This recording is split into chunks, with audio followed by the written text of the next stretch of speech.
15ನೇ ತಾರೀಕು.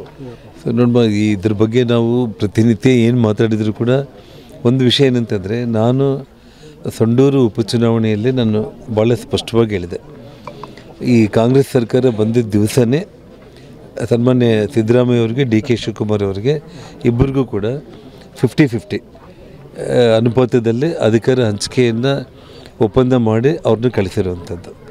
ಮತ್ತು ನಮಗೆ ತಿಳಿದಿರುವಂಥ ಮಾಹಿತಿ ಪ್ರಕಾರ ದೇವರಾಜ ಅರಸು ಅವರು ಏನು ಈ ರಾಜ್ಯದ ಮುಖ್ಯಮಂತ್ರಿಗಳಾಗಿ ಅತಿ ಹೆಚ್ಚು ಕಾಲ ಇದ್ದರು, ಅದಕ್ಕಿಂತ ಒಂದು ದಿನ ನನಗೆ ಜಾಸ್ತಿ ಆದರೂ ಕೂಡ ಸಾಕು. ಅದೇನೋ ನವಂಬರ್ 8ಗೇನೋ ಮುಗಿದಿತ್ತು ಅಂತ ಅಂದ್ಕೊಳ್ತೀನಿ, ಅಥವಾ ಒಟ್ಟಾರೆ ಒಂದು ದಿನ ಜಾಸ್ತಿ ಆದರೂ ಕೂಡ ಸಾಕು.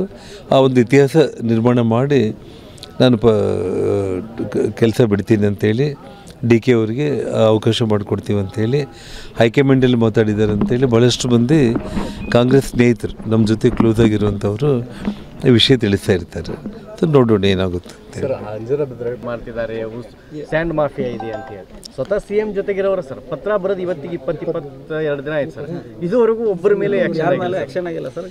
ನೋಡಿ, ರಾಯರೆಡ್ಡಿ ಅವರು ಅವ್ರಿಗೆ ಆ ಸಮಯಕ್ಕೆ ಅವ್ರದ್ದೇನಾದರೂ ಕೆಲಸ ಯಾರಾದರೂ ಒಬ್ಬರು ಕೇಳಿಲ್ಲ ಅಂತಂದರೆ ಅವ್ರ ಮೇಲೆ ಇಮ್ಮಿಡಿಯೇಟ್ ಅಪಾದನೆ ಮಾಡಿಬಿಡುವಂಥದ್ದು. ಸೊ ಆ ರೀತಿ ಅಂದರೆ ಅವ್ರಿಗೆ ಸರ್ಕಾರದಲ್ಲಿ ಇದ್ಕೊಂಡು ಪ್ರತಿಪಕ್ಷ ನಾಯಕ ಅಂತಂದರೆ ಅವರೇ.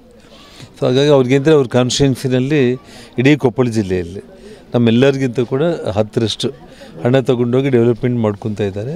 ಸೊ ಒಂದು ರೀತಿ ಅವರು ಇಂಡೈರೆಕ್ಟಾಗಿ ಮುಖ್ಯಮಂತ್ರಿಗಳನ್ನ ಪ್ರೆಷರಲ್ಲಿ ಬೀಳಿಸಿ ಅವ್ರು ಕೆಲಸ ಮಾಡ್ಕೊಳ್ಳೋದಕ್ಕಿಂತ ಸ್ಟೇಟ್ಮೆಂಟ್ ಮಾಡ್ತಾ ಇರ್ತಾರೆ ಅಂತ ನನಗನ್ಸುತ್ತೆ ಅಷ್ಟೇ.